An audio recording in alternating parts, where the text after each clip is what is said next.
Hello friends. तो हम पिछली वीडियो में डिस्कस कर रहे थे प्रस्तावना के बारे में।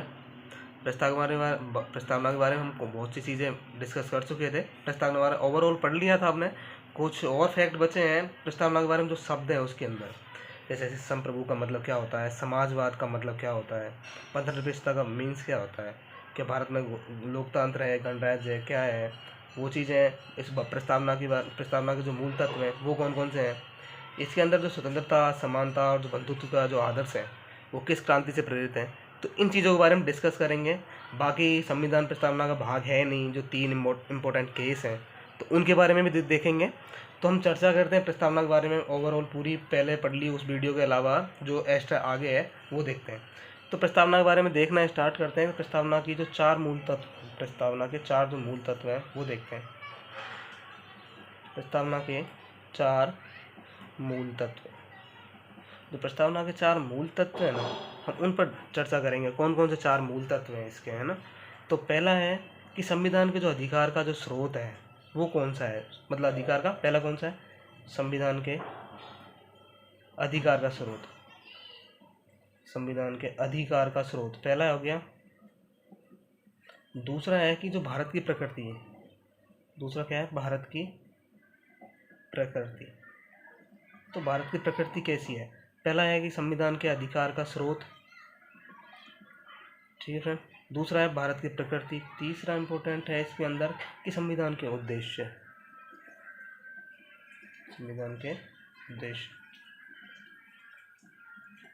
इस संविधान के उद्देश्य क्या क्या है, तो आपको पता होगा संविधान के उद्देश्य न्याय, उसके बाद स्वतंत्रता, फिर है समता, और एक है सबसे लास्ट में बंधुत्व। 3 हो गए फ्रेंड। चौथा है इसके अंदर इम्पोर्टेंट है, ये इम्पोर्टेंट है, इसको याद रखना कि संविधान लागू होने की तिथि। संविधान लागू होने की तिथि, संविधान लागू होने की तिथि वो इस पर लिखी हुई है, तो आपको पता होगा 26 नवंबर 1949। इस डेट को इम्पोर्टेंट करके याद रखना है आप सभी को।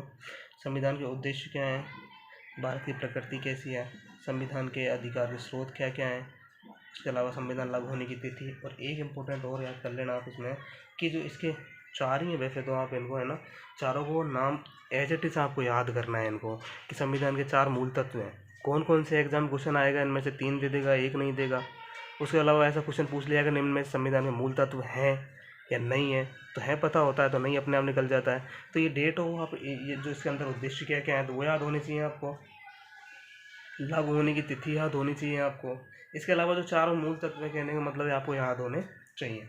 बाकी अलावा में इसके अलावा ये तो 4 मूल तत्व हैं, तो ये जो पॉइंट है ये पॉइंट क्लियर हो जाता है।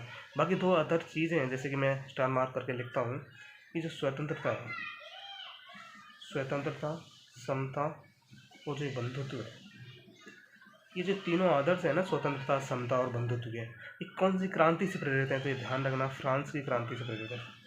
फ्रांस की क्रांति से प्रेरित।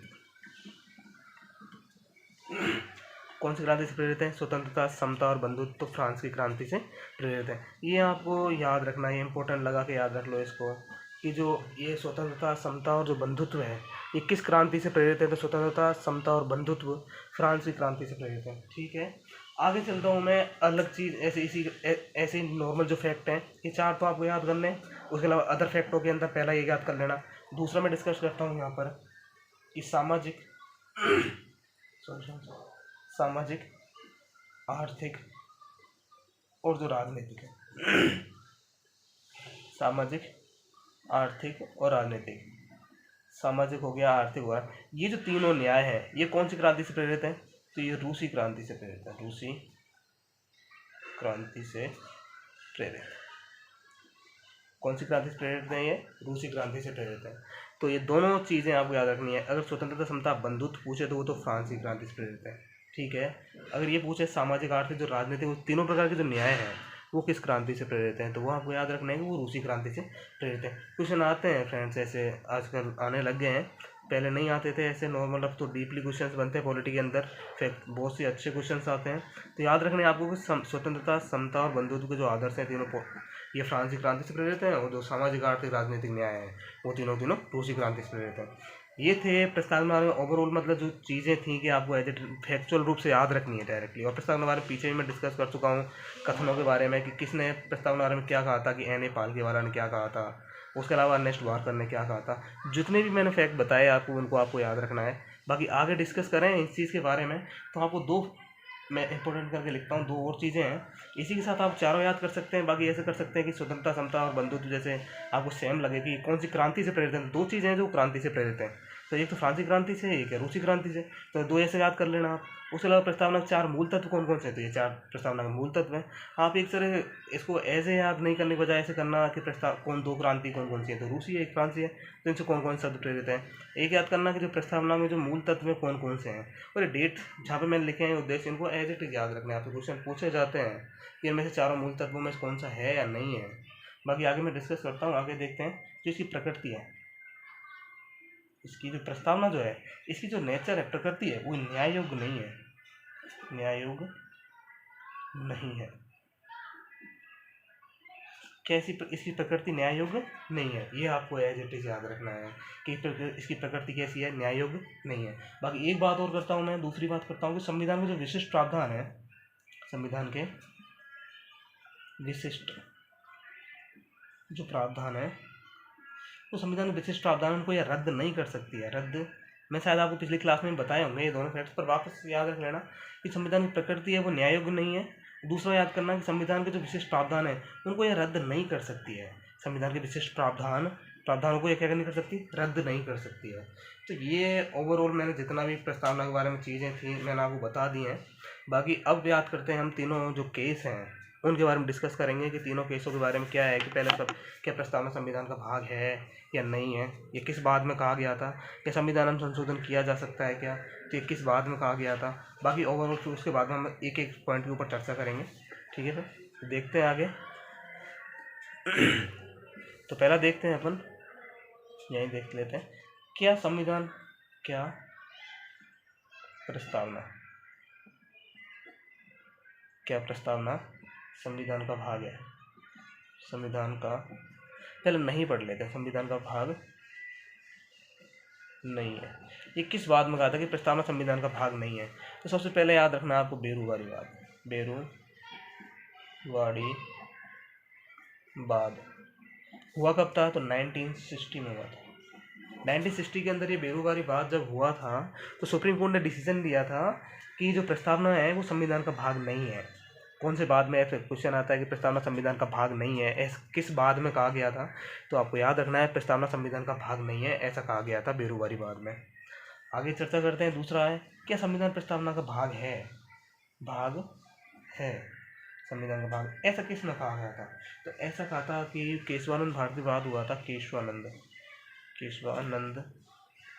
भारती, जो केशवानंद भारती वाद था 1973 का, ये 24 अप्रैल 1973 का जो ये बात था 1973 का केशवानंद भारती वाद, इस बाद में कहा गया था कि प्रस्तावना संविधान मतलब सुप्रीम कोर्ट था उसने अपने पूर्ववर्ती निर्णय को चेंज कर दिया था। जो यहाँ बोला था ना कि नहीं है, कि सुप्रीम कोर्ट ने अपने डिसीजन को चेंज करते हुए कहा कि प्रस्तावना संविधान का भाग है। लेकिन बात है ये अनुच्छेद जो होते हैं आर्टिकल्स, उनकी भांति प्रभावी नहीं होगी। क्यों नहीं होगी, क्यों, ना ही तो ये संसद को कोई शक्ति देती है, ना ही ये संसदीय शक्तियों को सीमित करती है, तो ये न्यायालय द्वारा परिवर्तनीय भी नहीं है। तो इस कारण से केशवानंद भारती वाद ने अपने इस बात में सुप्रीम कोर्ट ने अपने कहा था कि संविधान का भाग तो है, लेकिन ना ही तो ये संविधान कोई शक्ति देती है, ना ही अनुच्छेदों की भांति प्रभावी है। तो इस कारण ये संसद को इस जो है न्यायालय द्वारा परिवर्तनीय भी नहीं है। तो ऐसा भाग है, आप तो कुछ याद रखना कि ये भाग है या नहीं है। दो फैक्ट याद रखना, क्या प्रस्तावना संविधान का भाग नहीं है तो किस बाद में कहा गया था, बेरूवारी वाद 1960। उसके बाद में पूछे भाग है तो केशवानंद भारती वाद 1973 में। दो फैक्ट आपको इसी भाग है का एक फैक्ट और याद रखना है। एक तो ये केस हो गया, दूसरा एक केस और हुआ था, आपको शायद बुक में ना मिले पर ध्यान से याद रखना, बॉम्बे का नाम SR याद कर लेना, SR बॉम्बे का नाम यूनियन ऑफ इंडिया।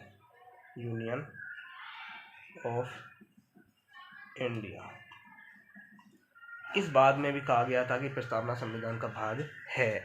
तो आपको 2 केस याद रखने हैं, प्रस्तावना संविधान का भाग। ये आपको बुक में नहीं मिले तो आप याद रखना, पर क्वेश्चन पूछे जाते हैं आजकल, तो ऐसे 2 पूछ लेंगे आपसे कि ये आपने पढ़ा नहीं होगा, बाकी याद कर लेना इसको भी। तो केशवानंद भारती बात उसमें भी कहा गया था, और SR बॉम्बे बनाम यूनियन ऑफ स्टेट। अब ये हुआ कब था वो आपको याद रखने की ज़रूरत नहीं है, पर इसको याद रखने की ज़रूरत है ये हुआ कब था। ठीक है, मैं आगे डिस्कस करता हूँ। 2 फैक्ट तो ये हो गए। तीसरा फैक्ट अपन याद करेंगे कि क्या जो प्रस्तावना है, ये जो प्रस्तावना है इसमें संशोधन किया जा सकता है क्या? संशोधन किया जा सकता है क्या? क्या प्रस्तावना में संशोधन किया जा सकता है?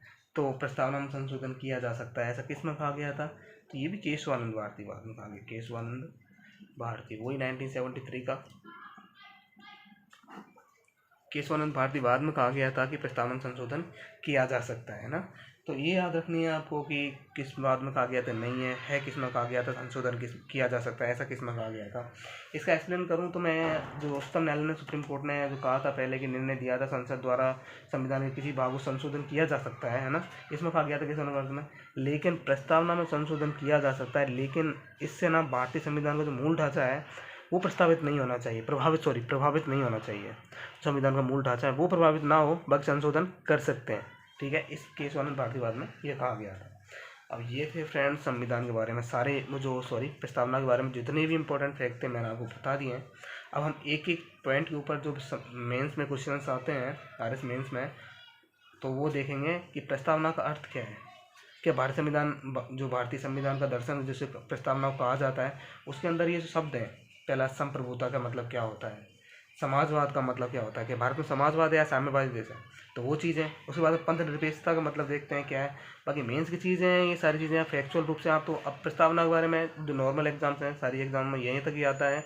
बाकी जो मेंस है RS मेंस में होता है, तो कुछ चीज़ें पूछ लेते हैं, जैसे पंथ निरपेक्षता का अर्थ क्या है। ठीक है, उसके बाद ऐसा पूछ लेंगे आपसे, कोई भी क्वेश्चन पूछ लेंगे, लोकतंत्र का मतलब, लोकतंत्र कैसा लोकतंत्र है, तो अप्रत्यक्ष लोकतंत्र है, अप्रत्यक्ष लोकतंत्र है। प्रत्यक्ष लोकतंत्र में क्या क्या आपसे डायरेक्ट पूछ लेंगे। उसके अंदर जो 4 चीज़ें हैं, निम्न मतलब रूप है उसके, कि रेफरेंडम क्या क्या होता है उसमें, प्लेबिसाइड, जनमत संग्रह होता है, राइट टू रिकॉल होता है, इनिशिएटिव पहल, मतलब क्या चीज़ें होती हैं, तो वो चीज़ें हैं। तो वो चीज़ें हैं ना मेंस की हैं। बाकी एग्जाम क्वेश्चन यहाँ तक ही आते हैं फैक्चुअल रूप से, तो बाकी उनके बारे में ज़्यादा डिस्कस करें जहाँ से ऐसा मेंस में आते हैं वहाँ से क्वेश्चन ज़्यादा नहीं आते। बाकी मैं आपको अर्थ के रूप में बता देता हूँ संप्रभुता का मतलब क्या होता है। संप्रभुता का मतलब होता है कि कोई भी देश पूरी तरह से स्वतंत्र हो, अर्थात कहने का मतलब है कि सभी जो निर्णय है ना वो स्वयं लेता हो, मतलब किसी अन्य देश पर डिपेंड ना हो, कहने का मतलब ये है। ठीक है, संप्रभु का मतलब ही कुछ होता है कि स्वयं, मतलब खुद ही, मतलब अन्य देश पर डिपेंड नहीं हो किसी भी चीज़ को लेकर के। ठीक है, तो ये होता है संप्रभुता का मतलब। ये संप्रभुता का मतलब हो गया। उस बात समाजवादी है, तो भारत एक समाजवादी देश है।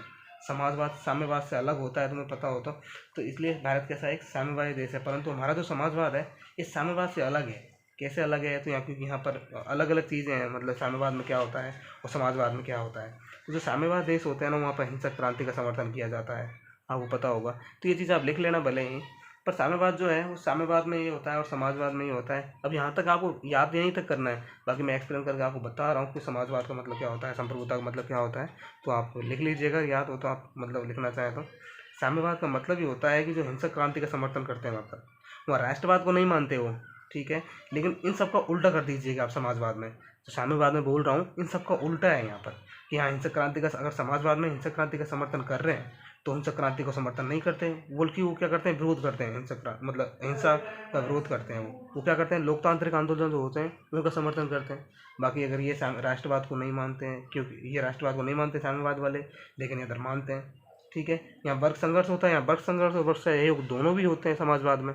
तो ये कुछ फैक्ट हैं। संसाधनों का समान, मतलब जो साम्यवाद देश होते हैं वो आवश्यकता के अनुसार वितरण करते हैं संसाधनों का, लेकिन इधर क्या है, लेकिन समाजवाद में ऐसा नहीं है। समाजवाद में योग्यता, मतलब क्वालिफिकेशंस के आधार पर, मतलब आधार पर संसाधनों का वितरण करते हैं। और ये चीज़ का भी ध्यान रखा जाता है इसमें, जो कमज़ोर वर्ग हैं उन कमज़ोर वर्गों का विशेष ध्यान रखा जाता है इसमें। ठीक है, और ये लोकतंत्र का समर्थन करते हैं समाजवाद में। ये ऐसा नहीं है तानाशाही का समर्थन करते हैं साम्यवाद वाले। तो ये था साम्यवाद और समाजवाद का मतलब था। बाकी संप्रभुता का मतलब आपको समझ में आ गया कि संप्रभुता का मतलब होता है स्वयं, मतलब किसी देश पर डिपेंड नहीं होना, स्वयं के निर्णय स्वयं लेना। किसी भी अन्य देश पर बिल्कुल भी अधीन नहीं रहना, ठीक है। और समाजवाद का मतलब बता दिया मैंने आपको अभी। एक है पंथनिरपेक्ष। पंथनिरपेक्ष का मतलब है कि हमारे देश में सभी धर्म समान है। ये आर्टिकल भी है, ऐसे लेकर 25 से 28 तक आर्टिकल में भी इसका वर्णन किया गया है कि भारत का कोई स्पेशल जो है धर्म नहीं है। भारत जो है ना, इस पर किसी धर्म को नहीं मानता है, समान है सभी धर्म, मतलब तटस्थ है, एक तरह से कह सकते हैं तटस्थ है बिल्कुल। आर्टिकल 25 से 28 तक इस बारे में भी कहा गया है, ठीक है। तो अर्थ कह सकते हैं कि देश में सभी धर्म समान है, उन्हें सरकार का समान समर्थन प्राप्त है, ठीक है। ऐसा नहीं किसी विशेष धर्म को समान, मतलब विशेष धर्म को बढ़ावा देने के लिए कोई टैक्स लगा सकता है, ऐसा नहीं है। बाकी सभी धर्म समान है भारत में, तो ठीक है। तो पंथनिरपेक्ष का मतलब ये होता है कि सभी धर्म समान है। भारत एक पंथनिरपेक्ष देश है क्योंकि भारत का कोई राष्ट्रीय धर्म भी नहीं है, ठीक है। तो इस चीज़ आप याद कर लेना, बस इतना समझ में आना चाहिए पंथनिरपेक्ष का मतलब क्या होता है। बाकी डेफिनेशन इसके बारे में करें मेंस के हिसाब से तो इसमें बहुत बड़ा है, एक क्लास ये पूरा भी नहीं होता, बहुत बड़ा है। तो इसलिए आपको समझना है, बस एग्जाम में क्वेश्चन इतना नहीं आता, पंथनिरपेक्ष का मतलब समझ में आना चाहिए। मेंस में थोड़ा डीपली है, थोड़ा उसमें ज़्यादा आता है। तो उसके अब मैं बात करता हूँ लोकतंत्र के बारे में। जो लोकतंत्र है, इब्राहिम लिंकन जो थे, जो इब्राहिम लिंकन ने डेफिनेशन भी दी है इसके लिए कि जनता के द्वारा जो जनता के लिए जो लोकतंत्र होता है वही है। तो वो डेफिनेशन बेस्ट स्कूल के टाइम पे से रटते आ रहे होंगे इस चीज़ को, तो वही है वो लोकतंत्र का मतलब। एज इट इज आपको समझना है कि लोकतंत्र मतलब होता क्या है, लोकतंत्र है क्या। तो प्रत्यक्ष भी होता है और अप्रत्यक्ष होता है। तो देखो प्रत्यक्ष और लोक, मैं यहाँ समझा देता हूँ आपको। एक होता है प्रत्यक्ष और एक होता है अप्रत्यक्ष। लोकतंत्र की बात कर रहा हूँ फ्रेंड्स मैं ना, लोकतंत्र। ये लोकतंत्र एक तो होता है प्रत्यक्ष और एक होता है अप्रत्यक्ष। अब प्रत्यक्ष लोकतंत्र का मतलब होता है कि यहाँ पर जो शासन है, यहाँ का जो शासन है, उस शासन में जनता की जो प्रत्यक्ष भागीदारी, मतलब जो जनता प्रत्यक्ष भागीदारी होती है प्रत्यक्ष लोकतंत्र के अंदर कहने, और इस मतलब अर्थ से शब्दों में समझें, जो कार्यपालिका है वो विधायिका से संपूर्ण जो निर्णय होते हैं ना, विधायिका के संबंधित जो महत्वपूर्ण निर्णय होते हैं वो जनता के द्वारा लिए जाते हैं। कहने का मतलब ये है, मतलब यहाँ शासन में जनता की प्रत्यक्ष भागीदारी हो गई, क्योंकि जो कार्यपालिका जितने भी डिसीजन लेती है, वो विधायिका संबंधित जो महत्वपूर्ण निर्णय लेती है वो जनता के द्वारा लिए जा रहे हैं, इसलिए यहाँ प्रत्यक्ष लोकतंत्र है, ठीक है। इसलिए अप्रत्यक्ष लोकतंत्र का मतलब क्या होता है। अब अप्रत्यक्ष लोकतंत्र उल्टा कर दो, यहाँ पर जो होता है कि शासन में जनता की अप्रत्यक्ष भागीदारी होती है, यहाँ तो थी जनता की प्रत्यक्ष। मेन को ना मेंस में, जब मेंस की चीज़ें होंगी बाद में देख लेंगे इन चीज़ों को वापस से, मतलब आप नॉर्मल याद कर लेना। प्रत्यक्ष में जो इसमें होता है जनता की प्रत्यक्ष भागीदारी होती है, इसमें अप्रत्यक्ष होती है। क्या होती है? अप्रत्यक्ष होती है जनता की भागीदारी। लिख ही लो कि जो जनता की भागीदारी है वो कैसी होती है, यहाँ पर अप्रत्यक्ष होती है, और यहाँ कैसी होती है, यहाँ प्रत्यक्ष होती है, ठीक है। यहाँ क्या होता है, वहाँ तो था प्रत्यक्ष में, लोकतंत्र के अंदर तो था, क्या था प्रत्यक्ष लोकतंत्र के अंदर, कि जो कार्यपालिका से संबंधित जो महत्वपूर्ण निर्णय थे वो जनता के द्वारा लिए जा रहे थे। यहाँ पर जो कार्यपालिका के जो यहाँ पर कार्यपालिका विधायिका के संपूर्ण जो निर्णय है उनके द्वारा जो लोग होते हैं ना, जनता के द्वारा प्रतिनिधि, वो लेते हैं यहाँ पर अप्रत्यक्ष लोकतंत्र के अंदर, ठीक है। तो इस चीज़ को आप याद रखना है, प्रत्यक्ष लोकतंत्र का मतलब क्या होता है और अप्रत्यक्ष लोकतंत्र का मतलब क्या होता है। प्रत्यक्ष लोकतंत्र का मतलब है कि जो इसमें कुछ घटक भी हैं इसके, मतलब महत्वपूर्ण, मतलब निम्न, मतलब 4-5 फैक्ट भी हैं कि रेफरेंडम मतलब परिप्रेक्ष्य क्या होता है, उसके बाद राइट टू रिकॉल क्या होता है, इनिशिएटिव का मतलब क्या होता है। तो वो छोड़ो उनको, तो मेंस की चीज़ें हैं। बाकी क्वेश्चन एग्जाम में यहीं तक आता है, इतना ही आता है, तो आपको ज़्यादा लोड लेने की ज़रूरत नहीं है। बाकी उसके अलावा मैं बात करता हूँ, लोकतंत्र हो गया, फिर गणराज्य। गणराज्य का मतलब आपको पता ही होगा कि इसमें जो राष्ट्र का जो अध्यक्ष होता है, राष्ट्राध्यक्ष जो होता है, यहाँ का गणतंत्र का मतलब बताता हूँ मैं। गणतंत्र, जो गणतंत्र में होता है कि जो यहाँ का जो देश का जो राष्ट्राध्यक्ष होता है ना, राष्ट्राध्यक्ष का मतलब होता है प्रेसिडेंट। प्रेसिडेंट जो होगा, ऐसा नहीं प्रेसिडेंट का बेटा प्रेसिडेंट बनेगा, उसके बाद में बेटे का बेटा प्रेसिडेंट बनेगा। ये गणतंत्र ऐसा नहीं है, वंशानुगत नहीं है, वंशानुगत नहीं है, वंशानुगत नहीं होता। गणतंत्र का मतलब होता है यहाँ पर ऐसा देश जहाँ पर राष्ट्राध्यक्ष जो होता है ना वो वंशानुगत नहीं होता, उसे वो बोलते हैं गणतंत्र, ठीक है। तो भारत गणतंत्र नहीं है, ठीक है ना, इस चीज़ को याद रखना है आपको। ब्रिटेन में लोकतंत्र है किंतु गणराज्य नहीं है, वहाँ लोकतांत्रिक राजतंत्र है। चीन में लोकतंत्र नहीं है क्योंकि शासन की जनता की भागीदारी नहीं होती वहाँ, राजतंत्र। ये चीज़ आपको ध्यान रखनी है, राष्ट्राध्यक्ष जो होता है ना वो वंशानुगत नहीं होता, ठीक है। यहाँ पर किसकी भागीदारी होती है, जनता की भागीदारी होती है, जनता की भागीदारी, ठीक है। जहाँ पर जनता की भागीदारी होती है ठीक है। भारत, अमेरिका और फ्रांस यहाँ लोकतांत्रिक राज्य है, ठीक है। ब्रुनेई है तो वहाँ पर राजतंत्र है, ठीक है। जहाँ पर जनता की जो भागीदारी होती है ना वो होता है लोकतंत्र, ठीक है। गणराज्य का मतलब होता है जहाँ ऐसे यदि किसी देश का जो राष्ट्राध्यक्ष वंशानुगत नहीं है तो वह गणतंत्र होता है, ठीक है। तो ये चीज़ आपको याद रखनी, गणतंत्र का मतलब क्या होता है। फिर उसके बाद में 3 प्रकार के मैं जो न्याय बताए थे आपको, न्याय सामाजिक हो गया, आर्थिक हो गया, राजनीतिक हो गया, तो उस चीज़ के बारे में भी आपको याद रखना है कि सामाजिक का मतलब क्या होता है कि समाज में सभी वर्गों का, जो सभी जो वर्ग हैं उनमें ऐसा नहीं है कि जाति लिंग जो भी भेदभाव कर रहे हैं वो नहीं होना चाहिए। समाज मतलब समाज में सभी प्रकार के व्यक्तियों को समान अवसर दिया जाना चाहिए।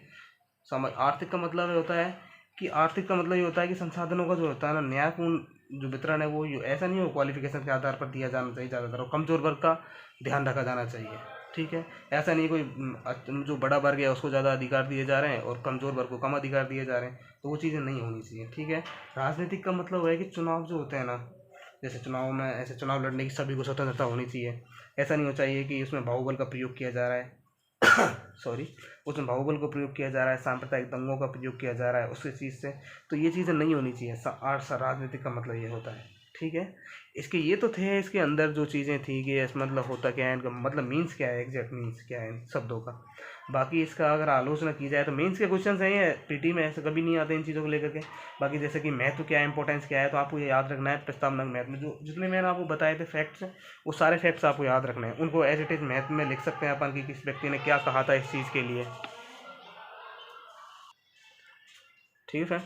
तो इस चीज़ से ये प्रस्तावना वाला जो टॉपिक था ये यहीं क्लियर हो जाता है। आपका एक भी क्वेश्चन शायद बाहर नहीं जाएगा मेरे अनुसार तो। बाकी आप कोई भी बुक पढ़ लेना, इससे ज़्यादा आपको मैटर मिलेगा नहीं। बाकी देख लेना, आप कोई बुक पढ़ना चाहें तो पढ़ लेना। बाकी इससे ज़्यादा कुछ नहीं, आप इनको पढ़ लोगे अच्छे से तो यहीं से मैटर सारा कवर हो जाएगा आपका, क्वेश्चन बाहर नहीं जाएगा जहाँ तक मैं समझता हूँ। ठीक है फ्रेंड्स, तो अगले टॉपिक के साथ हम नई वीडियो में फिर से मिलेंगे। Thank you.